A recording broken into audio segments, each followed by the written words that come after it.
Bertempat di lapangan apel Sandrimo Polda Sulawesi Tenggara, simulasi pengamanan VIP untuk persiapan pengamanan Pilkada 2024. Dalam simulasi ini, personel Polda Sulawesi Tenggara mendemonstrasikan berbagai teknik dan taktik pengamanan VIP, mulai dari pengamanan saat kedatangan calon kepala daerah dan calon wakil kepala daerah, pengamanan saat kampanye, hingga pengamanan saat evakuasi. Simulasi ini diikuti sekitar 180 personel Polda Sulawesi Tenggara dengan melibatkan personel dari berbagai satuan kerja serta Polres jajaran. Kapolda Sulawesi Tenggara bilang kegiatan ini untuk memastikan personel polisi selalu siaga saat pilkada nanti.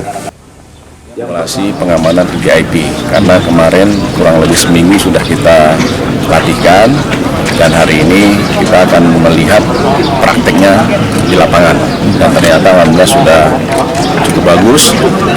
Yang terpenting mereka benar-benar mengamankan VIP itu dengan baik supaya tidak terjadi sesuatu terhadap objek yang diamankan.